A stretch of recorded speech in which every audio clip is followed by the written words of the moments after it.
नमस्कार भाई। अब किरानी से मिलने से बात बनने वाली नहीं है, अब निगरानी से मिलना होगा। एक शिक्षक के इस संदेशा से शिक्षा विभाग इतना आहत है कि उस शिक्षक से 24 घंटे के अंदर स्पष्टीकरण मांग दिया है और स्पष्टीकरण नहीं देने पर उन पर कार्रवाई की धमकी कही या तलवार लटका दिया है। उस पत्र को, मजमून को जरा पढ़िए। डीपीओ पटना का ये पत्र है जिसमें उन्होंने उस शिक्षक से स्पष्टीकरण पूछा है।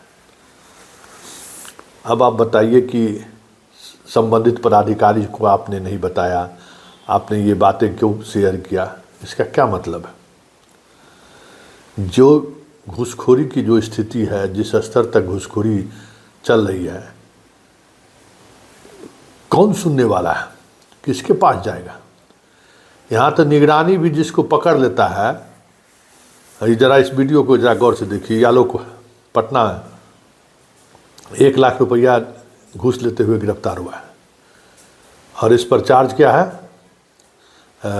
जो महिला शिक्षकों को जो मिलता है मैटरनिटी लीव, उस लीव का पैसा सेंक्शन करने के लिए 1 लाख रुपया घूस लिया। देख लीजिए वीडियो में किस तरीके से निगरानी के विभाग के अधिकारी लोग इसको पकड़े।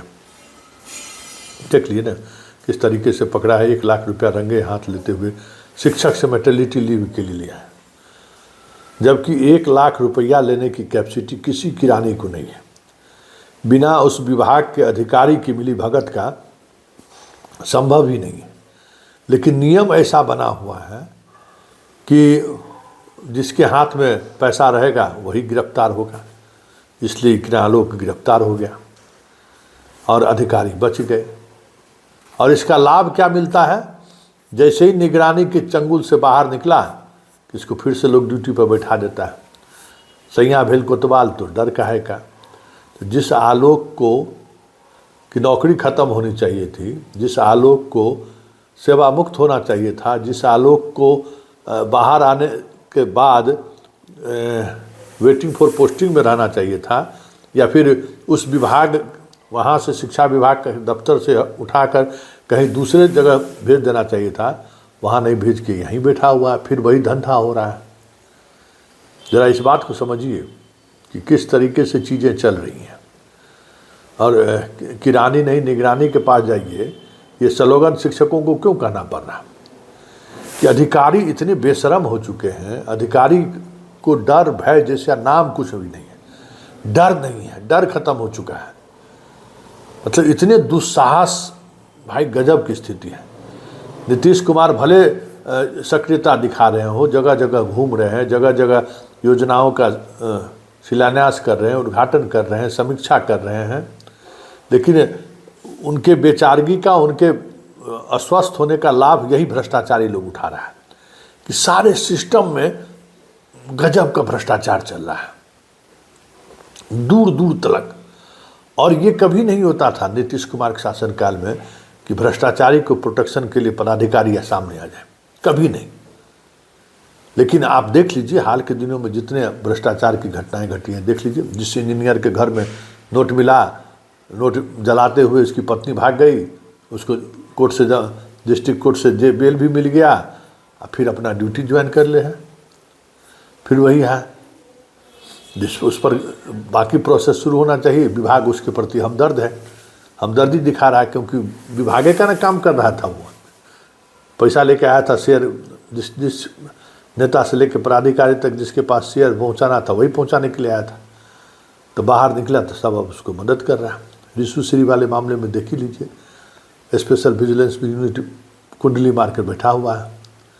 फिर अभी 2 IAS अधिकारी पर FIR दर्ज करने की बात किया है, वहाँ भी देख लीजिए वही स्थिति है। मतलब लग रहा है जैसे उस पर कार्रवाई कर देंगे तो क्या हो जाएगा। मतलब भ्रष्टाचार पर जो जीरो टॉलरेंस जो नीतीश कुमार का स्लोगन था ना, वो अब जीरो टॉलरेंस की बात ख़त्म हो गई है। अब भ्रष्टाचारियों के पक्ष में खड़े रहने का जीरो टॉलरेंस हो गया है कि एकदम भ्रष्टाचारी के साथ हमको खड़ा रहना है। शिक्षा विभाग में देखिए ना, अभी बेतिया वाले को निलंबन मुक्त करने के लिए किसी इस तरीके की चीज़ें चल रही हैं। जितने भ्रष्टाचारी लोग पकड़े गए हैं सबका वही स्थिति है। मतलब जांच की गति धीमी कर दी जाएगी, जांच करने वाले लोग जो रहेंगे वो मदद करने के लिए खड़े हो जाएंगे, क्योंकि पूरे सिस्टम घूसखोर के साथ खड़ा है। ऐसे में कोई शिक्षक अगर ये पंपलेट जारी करता है कि किरानी के पास नहीं निगरानी के पास जाइए, तो इसका गुनाह क्या है? और इससे स्पष्टीकरण पूछकर विभाग अपने आप को हरिश्चंद्र बताना चाहता है। डीपीओ हरिश्चंद्र बताता है आलोक कुमार का ड्यूटी कौन दिया है? डीपीओ जवाब देंगे हैं? ये अपने आप में बहुत बड़ी बात है कि पहले भ्रष्टाचार के मामले में गिरफ्तार पदाधिकारी हो या कर्मचारी हो, उसको रिलीफ जल्द नहीं मिलता था, विभाग भी उससे दूरी बना कर रखता था। अब स्थिति क्या है कि जेल जाओ, जेल से बाहर आओ, जो है गंदा झाड़ते हुए फिर दफ्तर में आ जाओ, सस्पेंशन 24 घंटे में टूट जाए, सस्पेंशन टूटे चाहे नहीं चलो उसको ड्यूटी पर दे देते, अपना फिर पहले से की तरह माल प्रैक्टिस करते रहे। तो जब ये प्रवृत्ति अधिकारियों को हो गया है संरक्षण देने का, तो मुझको लगता है कि निगरानी को भी नियम बदलना चाहिए। जिस विभाग का कर्मचारी हैवी अमाउंट, अब 1 लाख 2 लाख रुपया घूस लेगा बिना पदाधिकारी के सहमति का, तो इस तरीके के घूस में उस पदाधिकारी पर भी कार्रवाई होनी चाहिए। सीओ पर कार्रवाई हुई, सीओ लोग रोड पर उतरा तो निगरानी बैकफुट पर आ गई लगता है। कोई बैकफुट पर आने की जरूरत नहीं है। इस तरीके के लोगों के खिलाफ जब तक कठोर कार्रवाई नहीं होगी तब तक ये लोग सुधरने वाले नहीं हैं, क्योंकि मतलब एक्सट्रीम भ्रष्टाचार का जो एक्सट्रीम होता है, एक्सट्रीम इन लोगों ने पार कर दिया है। मतलब कल्पना से परे की बात है। मतलब बिना पैसे लिए हुए कोई काम नहीं हो रहा है। मंत्री भले दावा कर ले, सच्चाई यही है कि बिना पैसे लिए हुए कुछ नहीं। और मंत्री जितना हल्ला करता है उतना रेट बढ़ता जाता है, सबको पता है।